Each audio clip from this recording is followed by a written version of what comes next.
Ramana Govinda Hari Govinda. Sir అధికారులు అందరూ ఉన్నారు. పెద్దలందరూ కూడా ఆశీర్వదిస్తూ అభినందిస్తున్నారు. అందరికీ నమస్కారం. I wish everyone in the Anandpur district a very happy Vishwakarma Jayanti. May Lord Vishwakarma bless all the creators, all the engineers and everybody who works for the society's progress, a better year coming forward. With these words, I hope this whole new coming year will be better for the whole district, state and the nation. Thank you.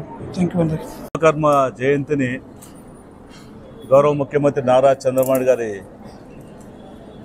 సూచనల మేరకు అన్ని జిల్లా కేంద్రంలో కూడా ప్రభుత్వ పరంగా ఈ కార్యక్రమం నిర్వహించడం జరుగుతూ ఉంది.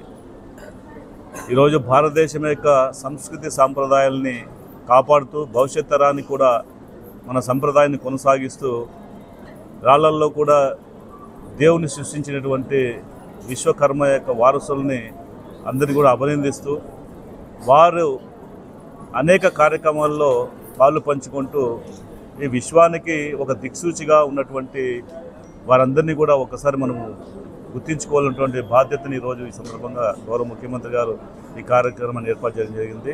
అదేవిధంగా ప్రధానమంత్రి మోదీ గారు కూడా దేశవ్యాప్తంగా ప్రధానమంత్రి విశ్వకర్మ యోజన కార్యక్రమాన్ని తీసుకొచ్చి స్కిల్ డెవలప్మెంట్ సంబంధించినటువంటి ట్రైనింగ్స్ అన్ని చోట్ల ఇస్తూ వీలైనంత వరకు సమాజంలో ప్రతి ఒక్కరు కూడా ఏదో స్కిల్ ఉంటుంది. ఆ స్కిల్ని బయట తీసుకొచ్చి వాళ్ళందరినీ కూడా ఒక ఉత్తమమైనటువంటి సాంకేతిక నిపుణులుగా తయారు చేసేటువంటి కార్యక్రమాన్ని కూడా ఈరోజు దేశవ్యాప్తంగా చేపట్టడం జరుగుతూ ఉంది. ఒకటే మనం అందరూ కోరుకుందాం, విశ్వకర్మ జయంతిని ఈరోజు మనం జరుపుకుంటున్నాం కాబట్టి ఆ మహానుభావుడు ఆ భగవంతుని యొక్క లీలల ద్వారా ఈరోజు మనమందరూ కూడా ఒక బహుముఖ ప్రజ్ఞశాలుగా మారేటువంటి ఒక అవకాశాన్ని మన దేశానికి వారు చూపించారు మార్గము. ఆ మార్గంలో మనమందరూ కూడా ప్రోత్సాహిస్తూ కళాకారులు గౌరవిస్తూ వాళ్ళందరికీ కూడా ప్రభుత్వ సహాయ సహకారాలు అందిస్తూ అన్ని రకాల ఆర్థిక సహాయాన్ని అందించే దిశగా ఈరోజు విశ్వకర్మ కార్పొరేషన్ కూడా ఏర్పాటు చేయడం జరిగింది. ఈ కార్పొరేషన్ ద్వారా అనేక మందికి తోడ్పాటించేటువంటి కుటీర పరిశ్రమలు కావచ్చు, పనిముట్లు కావచ్చు, వాళ్ళకి ఆర్థికమైనటువంటి సహాయాన్ని అందిస్తూ వాళ్ళల్లో కూడా ఉన్నటువంటి సృజనాత్మకతని బయట తీసుకొచ్చి వాళ్ళందరినీ కూడా ఒక మంచి సమాజంలో ఉత్తమమైనటువంటి విలువలు కలిగినటువంటి వారిగా తయారు చేయడం